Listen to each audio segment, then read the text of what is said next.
friends, this is me getting boogers out of my pillow paint. Before I show you the most awesome swipe I did in the last days. Well, it was a very quick one and everything worked at the first time. So pretty happy about that. I'm gonna show that to you. Enjoy.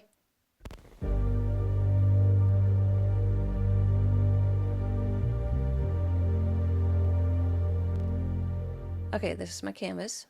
This is my all-time favorite nickel azo gold by Golden, and I found its little sister nickel azo yellow, and it's a dirty kind of greenish yellow, but it does the same thing that the nickel azo gold does. Once it gets stretched and is a little bit thinner, it gets a very happy bright yellow.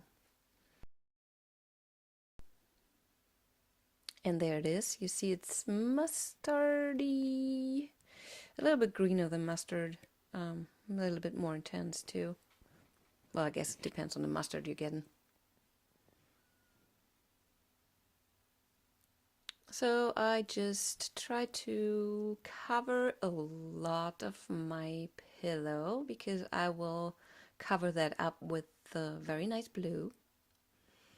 So I wanted to be kind of a thin layer. This time I'm using, only because I was lazy, the stirring sticks and not a spreader. It doesn't really matter. I mean, it always depends on just what you're going for.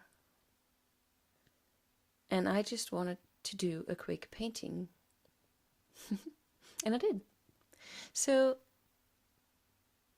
I do like my pillow centered in the middle, as like the name says, a pillow. I don't like to cover the whole canvas. I don't like to stretch it out, spin it out, blow it out, anything like that. I want it thick, concentrated in the middle. Best case scenario just underneath my paint, but it will keep spreading out, so it is what it is. This is my Prussian blue. It has a little bit of... Oh, I didn't tell you about the green that I put on. It was asparagus by this little piggy. And speaking of, we're having a collaboration coming up on February 12th. Lots of wonderful people. Hearts are going to be involved because Valentine's Day and stuff. You might see a little trailer, or you might have already seen it. I don't know. So I covered this whole thing up with my Prussian blue. And here I go in with my cell activators, which was a black and a white. I don't need any other colors, they are already on my canvas. So I just held my palette knife and turned the spinner and didn't move my hand at all to do this kind of round thing.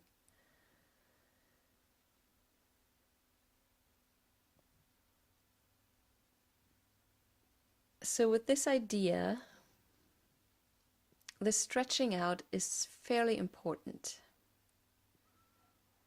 Here I scoop up the paint and a little bit of that pillow. That is, you cannot, you always will.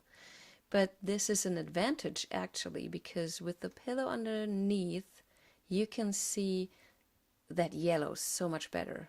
If there was no white underneath, the blue would shine through and it would be like a green, but not be as bright. I love to stretch out the parts where lots of cell activator is still to be seen, just to stretch that part out, and you will see the cells that creates are just gorgeous. You always need the stretch and a force in whatever way. If it's blowing, if it's just a palette knife, if it's the spinning or tilting, you need that force to make the physics in this technique happen. That's why we have to blow, that's why we have to swipe, and in my case, that's why I have to drag my paint out. Okay, this is the spin in original time. It's not sped up or slowed down. This is the speed I spin my paintings. Of course it varies, but this one was so perfect. It covered the whole canvas in one spin. It spread everything out equally. I don't have any wiggles. Yeah, super stoked when I saw this.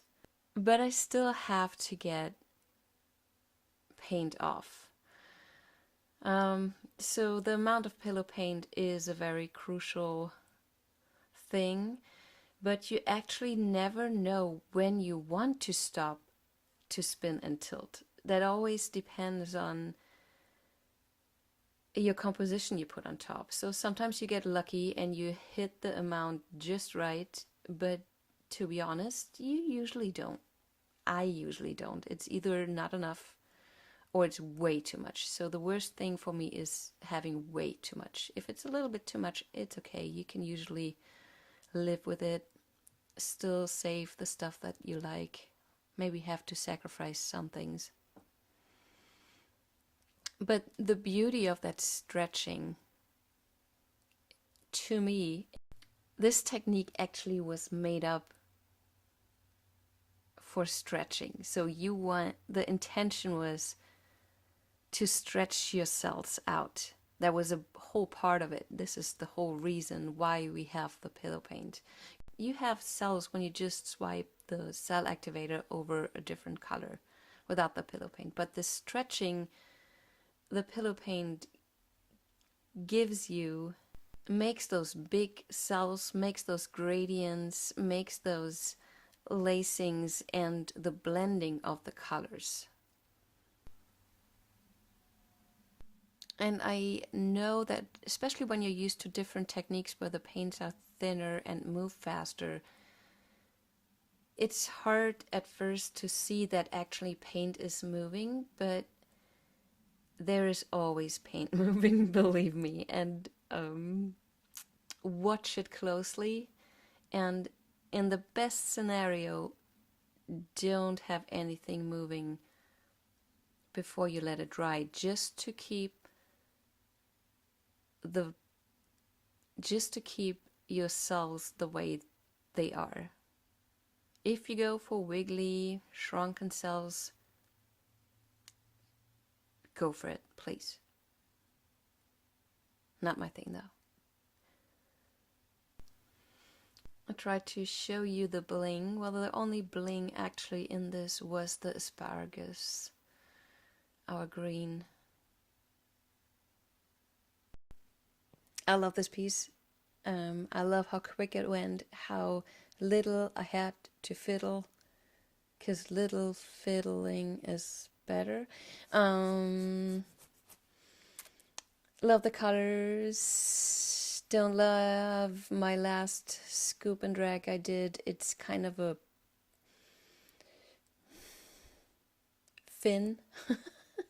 I don't know. Love the 3 little bubbles popping and you see the Prussian blue peeking through.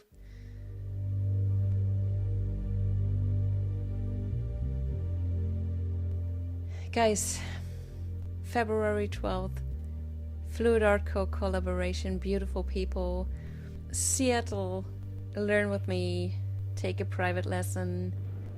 Instagram, Patreon, Facebook, Fluidartexperience. I love you guys. Thank you. Bye-bye.